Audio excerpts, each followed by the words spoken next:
So hi everyone, আসসালামু আলাইকুম। আমি হলাম ওয়েস্ট বেঙ্গলের একটি ছোট গ্রামের ছেলে শামীম। আর গাইজ, আমি এখন দাঁড়িয়ে আছি পুরো উত্তর চব্বিশ পরগনার শেষ সীমান্তে, অর্থাৎ দক্ষিণ চব্বিশ পরগনার পুরো শুরুতে। আর এখানকার মানুষরা কি কাজ করে সব আজকে আমি তোমাদের সাথে শেয়ার করব। তো ভিডিওটা পুরো শেষ পর্যন্ত দেখো, আর ভিডিও ভালো লাগলে অবশ্যই ভিডিওতে লাইক করে দেবেন। গাইজ দেখো, এখানকার মানুষের প্রধান জীবিকা হচ্ছে ইট বানানো। প্রথমত তো এখানকার মানুষ কৃষিকাজের উপর নির্ভরশীল, তাও এখানকার মানুষের আরেকটা জীবিকা হচ্ছে ইট বানানো। এখানকার মানুষ ইট বানিয়েই নিজেদের পেট চালায়। তো গাইস, কেমনভাবে তারা ইট বানায় সব আজকে তোমাদের সাথে বলবো। তো গাইস, সবার প্রথমে আমি তোমাদের বলে দিই, এখানকার ইট বানানোর প্রধান নিয়ম হচ্ছে এই যে আমার সামনে যে তোমরা নদীটা দেখতে পাচ্ছ, এই নদীর থেকেই প্রথমে মাটিটা তোলা হয়। সেই মাটিটা কোনো একটি মেশিনের দ্বারা তুলে ভালো করে মাটিটাকে ভালো করে মিক্স করে তারপরে ইটটা বানানো হয়। গাইস, তোমাদেরকে আমি বলেছিলাম যে এই নদী থেকে মাটি তুলেই ইট বানানো হয়। আর এই মাটিটা, এই যে আমার পেছনে যে মেশিনটা তোমরা দেখতে পাচ্ছ, এই মেশিনের দ্বারাই মাটিটাকে পুরো মিক্স করা হয়, তার মানে ইট বানানোর উপযোগী করে তোলা হয়। তারপরেই মানুষ এখানকার এই মাটি দিয়ে ইট বানায়। তো গাইস, এখানে দেখতেই পাচ্ছ এই মেশিনের দ্বারা মাটি কেমনভাবে মিক্সড হচ্ছে, আর এই মাটি নিয়েই ইট বানানো হবে। গাইস, তোমাদের মনে হতে পারে এই ইট ভাটাটা অনেক ছোট, কিন্তু না গাইস, আসলে তোমরা দেখো ইট ভাটাটা অনেক বড়, অনেক বড়। আমার ফোনের লেন্সটা অত দূর যাচ্ছে না হয়তো, কিন্তু অনেক বড় ইট ভাটাটা। তো গাইস, এখানে দেখো কেমনভাবে ইট বানাচ্ছে, তোমাদের দেখাচ্ছি। দেখো আমার সামনে এই যে ভাইটা আছে, তোমরা দেখো গাইস, এই ভাইটা ইট বানাচ্ছে, ঠিক আছে? তো কীরকমভাবে ইট বানাচ্ছে দেখো, প্রথমে কাদাটাকে নিচ্ছে ভাইটা, ওই যে কাদাটাকে নিয়ে ওই যে একটা বক্স আছে, ওই বক্সতে কাদাটাকে দিচ্ছে, দিয়ে তারপরে ভালোভাবে চেঁচে। দেখো গাইস, তোমরা কেমনভাবে ইট বানাচ্ছে ভাইটা, ওই দেখো। এবারে ভালো করে, হ্যাঁ ঠিক আছে, देखो गाइस ईटा बनाना है भाई। तुमको एक ईट बनाने में कितना पैसा देता है? हाँ, 5 रुपया 50 पैसा। हाँ गाइस, তাহলে তোমরা বুঝতেই পারছো, একটা ইট বানানো হয়ে গেলে, ঠিক আছে, একটা ইট বানানো হয়ে গেলে শুধু 50 পয়সা দেয়, তার মানে দুটো ইট বানালে 1 টাকা। তো এদের কীরকম কষ্ট করতে হয় তোমরাই ভাবো একবার গাইস শুধু। তো অনেক কাকুরা তাকাচ্ছে গাইস, সত্যি প্রথম ব্লগ, অনেক লজ্জা লাগছে, তাও কোনো ব্যাপার না, তোমাদের জন্য করতে হচ্ছে এটুকু।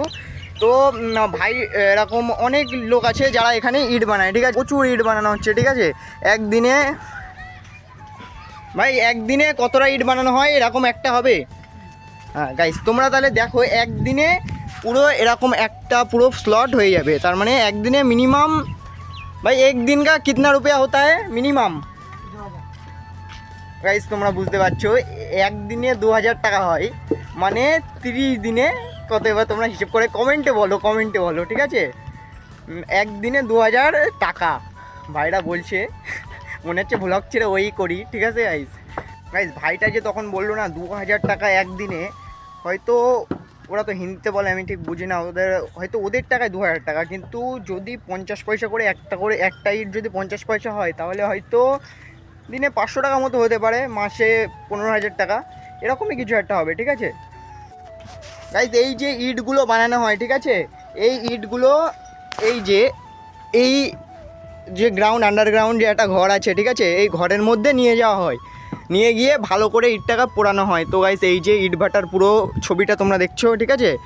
এই ঘরের মধ্যে যা তাপ, যখন ইটটাকে পোড়ানো হয়, ঠিক আছে, যখন ইটটাকে পোড়ানো হয়, তখন এর ওপরে যখন যাওয়া হয়, তখন প্রচণ্ড তাপ লাগে, ঠিক আছে? কিন্তু কিছু করার নেই, এখানকার খেতে গেলে কিন্তু একটু কষ্ট সহ্য করতেই হবে, ঠিক আছে গাইস?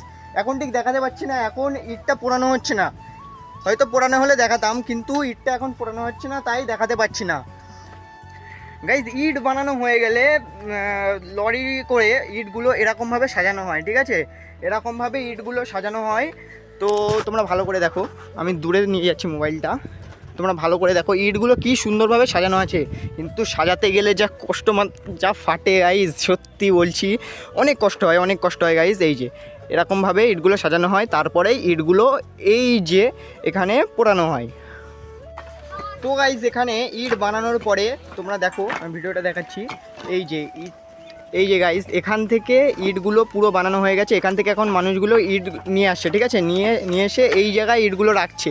তো গাইজ দেখো কেমন কষ্ট হচ্ছে, আমি ফিল করতে পারছি কষ্টটা, এখানে আমি দাঁড়িয়ে আছি। তো এখান থেকে ইটগুলো নিয়ে এসে ইটগুলো বানানো হয়ে গেছে, পুরো একদম প্রসেস হয়ে গেছে। এইভাবে ইটগুলো নিয়ে আসছে, ঠিক আছে, এইভাবে ইটগুলো এনে এখানে রেখে দিচ্ছে, এরপরে ইটগুলো পুরো সেল করে দেওয়া হবে, ঠিক আছে। তো গাইজ আজকের ব্লগটা এইটুকুই, দেখা হচ্ছে নেক্সট ব্লগে। ততক্ষণের জন্য ভালো থাকবেন, সুস্থ থাকবেন, বাই বাই।